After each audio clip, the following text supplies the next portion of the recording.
ഞങ്ങളിന്ന് വേറൊരാവശ്യത്തിന് വേണ്ടിയിട്ട് കോതമംഗലം വരെ പോയിട്ടുണ്ടായിരുന്നു. ഞങ്ങൾ പോയ കാര്യം ഞങ്ങൾ വിചാരിച്ചതിലും നേരത്തെ കഴിഞ്ഞതുകൊണ്ട് ബാക്കിയുള്ള സമയം നമുക്ക് ഏതെങ്കിലും നിയർ ബൈ പ്ലേസസ് വിസിറ്റ് ചെയ്യാമെന്ന് ഞങ്ങൾ തീരുമാനിച്ചു.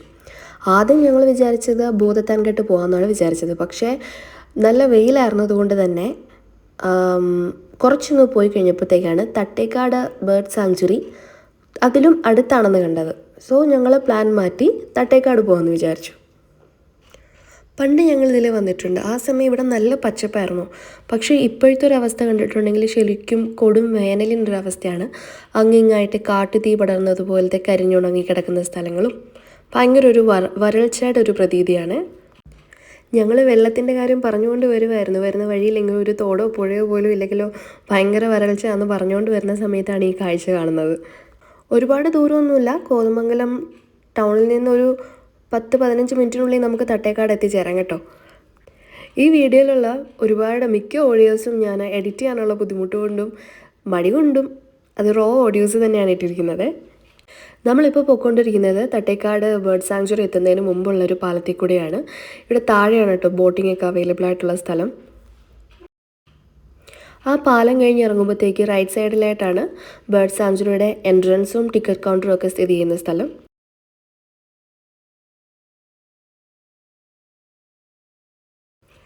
ഇവിടെ തൊട്ട് ഫ്രണ്ടിലായിട്ട് തന്നെ പാർക്കിംഗ് ഉണ്ട് കേട്ടോ. ഇവിടെ വണ്ടി പാർക്ക് ചെയ്തിട്ട് മുകളിലായിട്ട് ടിക്കറ്റ് കൗണ്ടറുണ്ട്. അഡൾട്ട്സിന് 60 രൂപയാണ്. പിന്നെ 2 വീലറിൻ്റെ പാർക്കിംഗ് എന്ന് പറയുന്നത് 10 രൂപയെ മേടിച്ചുള്ളൂ. ഞങ്ങൾ ടിക്കറ്റ് എടുത്തിട്ട് മുകളിലേക്ക് കയറാൻ നേരത്ത് അവിടെ നിന്നൊരു സാറുണ്ടായിരുന്നു. അദ്ദേഹം പറഞ്ഞു കുറച്ചുകൂടെ മുമ്പോട്ട് പോകുമ്പോഴത്തേക്ക് മെയിൻ റോഡിൽ ഇറങ്ങി ഫ്രണ്ടിലേക്ക് പോകുമ്പോഴത്തേക്ക് അവിടെ പക്ഷി നിരീക്ഷണ പാത എന്ന് പറഞ്ഞ സ്ഥലമുണ്ട്. അത് പോയി ആദ്യം കണ്ടിട്ട് വരുന്നതായിരിക്കും നല്ലത്. കാരണം വെയിലായി കഴിഞ്ഞിട്ടുണ്ടെങ്കിൽ അത് കാണാൻ ബുദ്ധിമുട്ടായിരിക്കും എന്ന് പറഞ്ഞു. ബാക്കി കാര്യങ്ങളെല്ലാം നല്ല രീതിയിൽ തന്നെ അദ്ദേഹം എക്സ്പ്ലെയിൻ ചെയ്തു തന്നു. ഒരു 100 മീറ്റർ മെയിൻ റോഡ് വഴി നടക്കാവുന്നതേ ഉണ്ടായിരുന്നുള്ളൂ.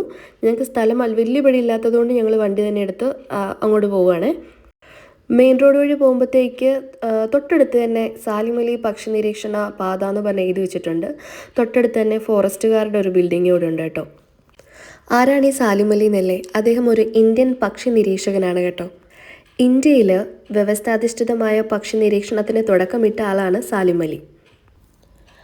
1950കളിലും അതിനു മുൻപൊക്കെ ആയിട്ട് പലതവണ പക്ഷി നിരീക്ഷണത്തിനും സർവേക്കുമായിട്ട് അങ്ങനെ പെനിൻസുലാർ ഏരിയയിൽ ഒരുപാട് ദേശാടന പക്ഷികൾ വന്നു പോകുന്നൊരു സ്ഥലവും ഒരുപാട് നാട്ടുപക്ഷികളുടെ ആവാസ വ്യവസ്ഥയും നിലനിൽക്കുന്ന ഒരു സ്ഥലമായതുകൊണ്ട് തന്നെ ഇതിനൊരു ബേർഡ് സാങ്ച്വറി ആയിട്ട് പ്രഖ്യാപിക്കണമെന്ന് അദ്ദേഹം ശുപാർശ ചെയ്തിരുന്നു.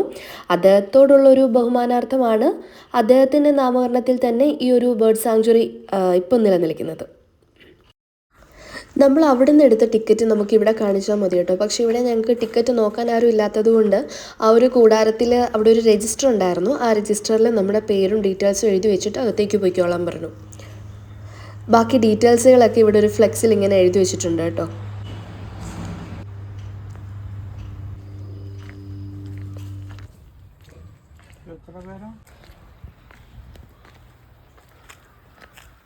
എവിടെയാണ് പക്ഷി?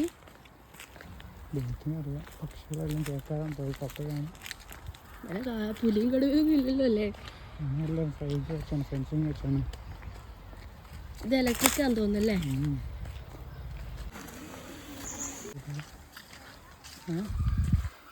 കാട്ടു എടുക്കണ കാണാൻ ഒരു ഭംഗിയില്ല.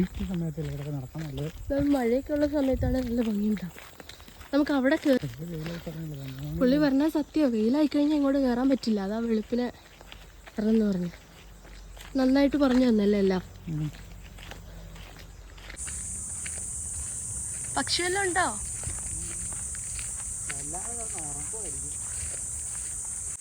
ഞങ്ങൾ 6 പക്ഷിയെ കണ്ടു. We couldn't see anything.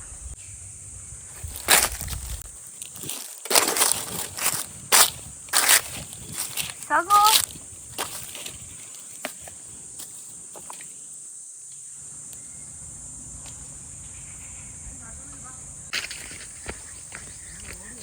കാട്ടുകോഴിയാ?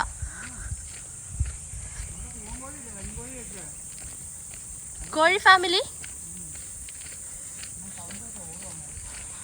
ഈ കാട്ടുകോഴിയെ കാണാനാണ് പറമ്പിലോട്ട് ഇറങ്ങിയാൽ മതിയായിരുന്നല്ലോ. I couldn't see. I can see. അയ്യോ സൗണ്ട് വെക്കല്ലേ. ഞാൻ കണ്ടില്ല, പിന്നെ ഇങ്ങനെ ക്യാമറ കാണും. അവരെന്നെ ഇവിടെ കെട്ടിയിട്ടേ പോണം.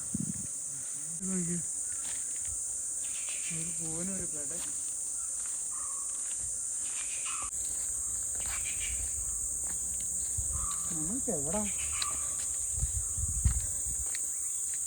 ഓക്കെ, എഴുതി വെച്ചിട്ടുണ്ട്, do not expect to see animals or birds as a matter of routine. മനസ്സിലായോ? നമ്മൾ വരുമ്പം കിളിയും മൃഗങ്ങളും ഉണ്ടാവണമെന്നില്ല എന്ന്. Observe total silence and discipline in the area. Okay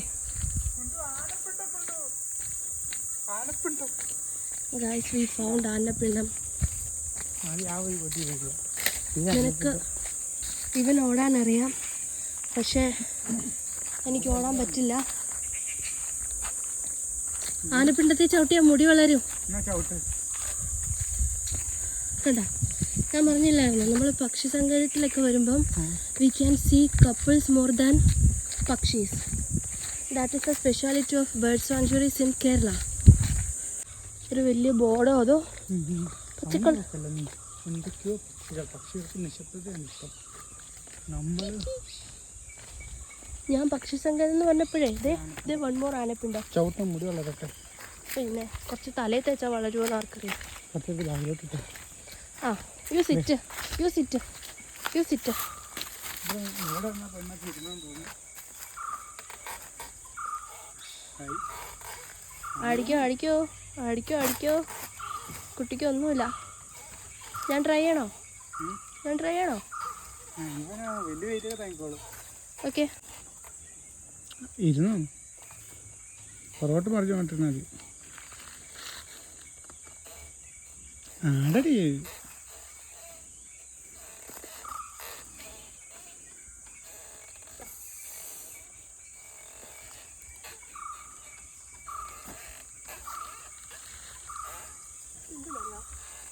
video എടുത്തിട്ട് പക്ഷിയുടെ സൗണ്ട് ആഡ് ചെയ്ത് എഡിറ്റ് ചെയ്ത് കയറ്റണം എന്ന് തോന്നുന്നു. ആ, ഞാൻ കണ്ടു, ഞാൻ കണ്ടു, ഞാൻ കണ്ടു. ഒരു കിളി പറന്നു പോയി.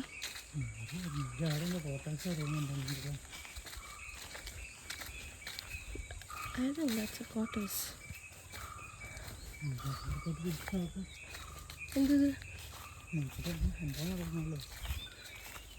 കാട്ടിനകത്താരുടെ വീട് വെച്ചിരിക്കണേ. നല്ല രസമായിരിക്കും, ഹൊറർ മൂവീസ് ഒക്കെ പോലെ. സൂപ്പറല്ലേ? ഫോറസ്റ്റുകാരുടെ വാച്ച് ടവറാണെന്ന് തോന്നുന്നു. കാരണം 2-3 നിലയില്ലേ, 2-3 നില with balcony. So that must be a watch tower.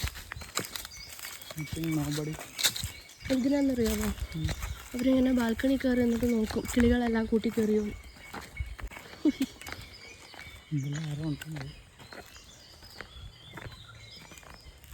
മറ്റേ കണ്ടൽക്കാടൊക്കെ പോയിട്ട് നമ്മൾ no, this is just a toilet.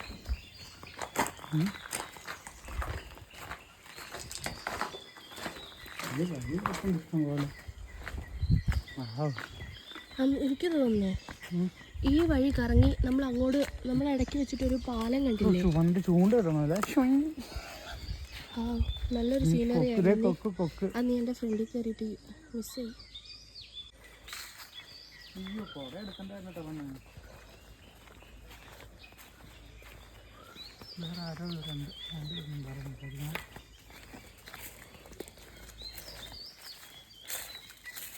നമുക്ക് ഇവിടെ ഫുള്ള് വെള്ളം കയറുന്ന സ്ഥലമാണെന്ന് തോന്നുന്നു.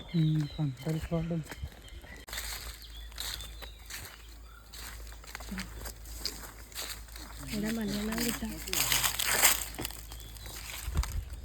Look this. നമ്മൾ ആ ബോട്ടിങ്ങിൻ്റെ ലൊക്കേഷൻ ഇല്ലേ, നമ്മൾ അവിടെ എത്തി. നമ്മൾ ഇനിയും പോയാൽ നമുക്ക് വണ്ടി കിടക്കുന്നിടത്തോട്ട് ഒത്തിരി നടക്കേണ്ടി വരും.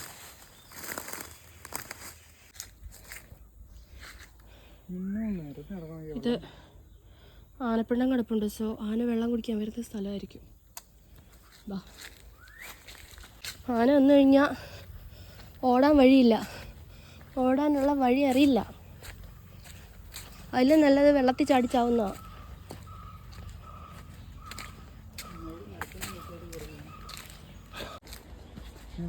അല്ല, നമ്മൾ കറങ്ങിത്തിരിഞ്ഞ് പിന്നെ അവിടെ തന്നെ വന്നോ? നമ്മൾ നടക്കാൻ തുടങ്ങിയിട്ട് കിലോമീറ്റർ മണിക്കൂർ പറയാമല്ലോ.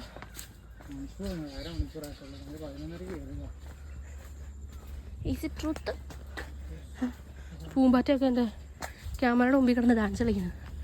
ആ, ഈ പക്ഷിയെ കണ്ടില്ല എന്നാരും പറയുന്നത്. What is that?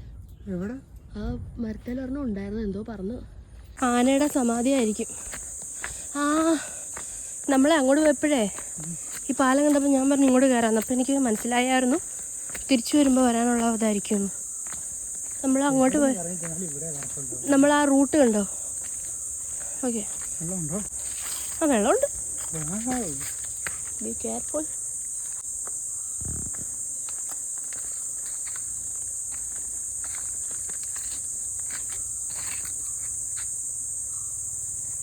ഫോണൊക്കെ വിളക്കി പോണല്ലേ എന്നാ ഈ വഴിയാത്ത പോയാലോ? നമ്മൾ ഇതുവഴിയാടാ പോയത്. പിള്ളേർ പോയോ? നമ്മളിനി അങ്ങോട്ട് പോകണം. ഇന്ന് വഴിക്ക് ഇങ്ങനെ കുറേ ഇത് വെച്ചിട്ടുണ്ടായിരുന്നു. അപ്പം ഞാൻ വിചാരിച്ചു ആന വല്ല മൃഗങ്ങളുടെ സമാധിയായിരിക്കും എന്ന്. ബട്ട് ആക്ച്വലി ഇത് ഇങ്ങനെ മറ്റേ മയിൽക്കുറ്റിയില്ലേ, അതുപോലെ അടയാളം വെച്ചിരിക്കുന്നതാണെന്ന് തോന്നുന്നു.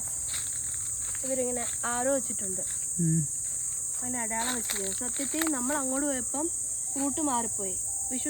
നമ്മൾ ഇതുവഴി പോയിട്ട് ഇതുവഴി വരണമായിരുന്നു. നമ്മൾ അങ്ങോട്ട് പോയപ്പോൾ ഇത് കണ്ടില്ല. എന്നാലും നമ്മൾ ഇതുവഴി പോയിട്ട് ഇതുവഴി വന്നു.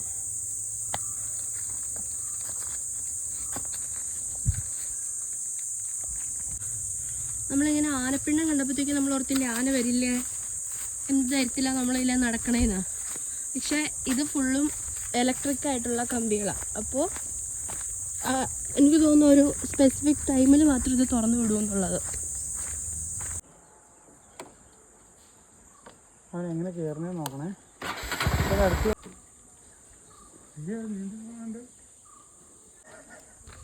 ചൂടല്ലേടാ. അടുത്ത കമ്പൊക്കെ